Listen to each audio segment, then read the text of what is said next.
हमारे chief minister साहब के बारे में ये कहूँगा, कायद की क़यादत से रोशनी का सूरज हमें बुलंदियों की तरफ ले जाता है। कायद की हिकमत व दानाई है अतिया हमें बात करेंगे। मैं पहले टूरिज्म की बात करूँगा। मुझे फख्र है कि मैं उस कॉन्स्टिट्यूंसी को रिप्रेजेंट कर रहा हूँ जो constituency crown of Jammu and Kashmir tourism है, और जिस कॉन्स्टिट्यूंसी को गुलमर्ग को हाल ही में हमारे ऑनरेबल प्राइम मिनिस्टर ने विक्टर कैपिटल ऑफ इंडिया करार दिया।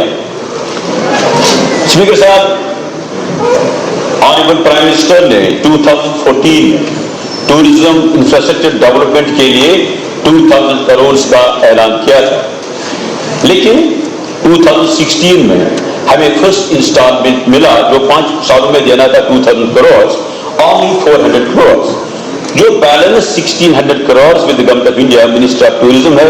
मैं ऑनरेबल चीफ मिनिस्टर साहब से, जो हमारे वज़ीर सयाहत भी हैं, उनसे गुजारिश करूंगा कि इसको फॉलो किया जाए, सो दैट जो बैलेंस अमाउंट है जिसके डीपीआर ऑलरेडी सबमिट किए गए हैं वो पैसा हमें मिले, ताकि यहाँ की टूरिज्म इंडस्ट्री को बूस्ट मिलेगा।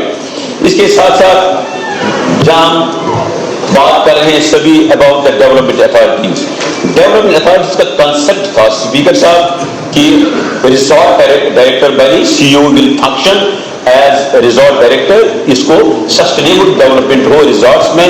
लेकिन मैं ये कहना चाहता हूं कि आज के दिन में ये सीईओ सिर्फ एक अफसर तक रह गया है। हमारे कुछ सीईओ को एडिशनल, दूसरे अफसरों को एडिशनल चार्ज है। कहेंगी अगर हमें इन स्पॉट्स को, इन हेल्थ रिजॉर्ट्स को डेवलप करना है तो इसको फाल बनाने की जरूरत है। मेरी तजवीज़ है ऑनरेबल चीफ मिनिस्टर साहब से कि डिपार्टमेंट ऑफ टूरिज्म में एक ह्यूमन रिसोर्सेज सेल बनाई जाए, who will look into the problems of these development authorities। मैं गुलमर्ग डेवलपमेंट अथॉरिटी की बात करूंगा। Function first CEO of the Gulmarg development authority, उस वक्त जो वहां म्युनिसिपल कमेटी लोकल थी, बिकॉज गुलमर्ग म्युनिसिपल कमेटी को इलेक्शंस नहीं होते, there is not any voter, लिहाजा वो हमेशा जो है there was a cabinet order कि दैट जो म्युनिसिपल कमेटी गुलमर्ग है उसका जो एडमिनिस्ट्रेटर रहेगा सीईओ गुलमर्ग डेवलपमेंट अथॉरिटी। मेरी गुजारिश है चीफ मिनिस्टर साहब से उस ऑर्डर को फिर से बहाल किया जाए ताकि that authority can function nicely.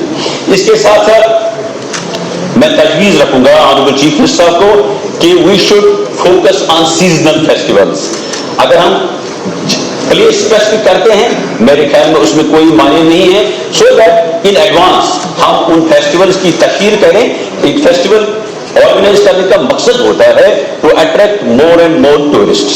इसीलिए हमें जो है हमारा चेरी फेस्टिवल हो सकता है, हमारा एप्पल फेस्टिवल हो सकता है, इसी तरह से कश्मीर शॉपिंग फेस्टिवल की ऑर्गेनाइज करने की जरूरत है। हमारे पास जगह है श्रीनगर में, जो है कश्मीर हाट जगह भी है, वहाँ इंफ्रास्ट्रक्चर भी है।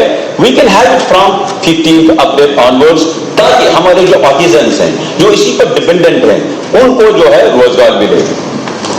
स्पीकर साहब, इसके साथ साथ जो है we can conduct international rafting championship, we can conduct sports festivals also. दूसरा जो अहम सेक्टर है स्पीकर साहब, that's the power sector. This is a very critical sector for J&K and government का फोकस होना चाहिए पावर जनरेशन पर। जहां हम बात करते हैं रेवेन्यूज की, हमारे स्टेट को जो मैक्सिमम रेवेन्यू आता है वो एक्साइज से आता है, but we have to see other opportunities also. This can be the best sector. हमें ऑलरेडी है, अभी यहाँ जिक्र हुआ, सीएम साहब ने पिछली जो है बजट तकरीर में ये फरमाया कि हमारी जो कैपेसिटी है that is 20,000 megawatt of power, और अभी हम तकरीबन 2000 ही कर सके।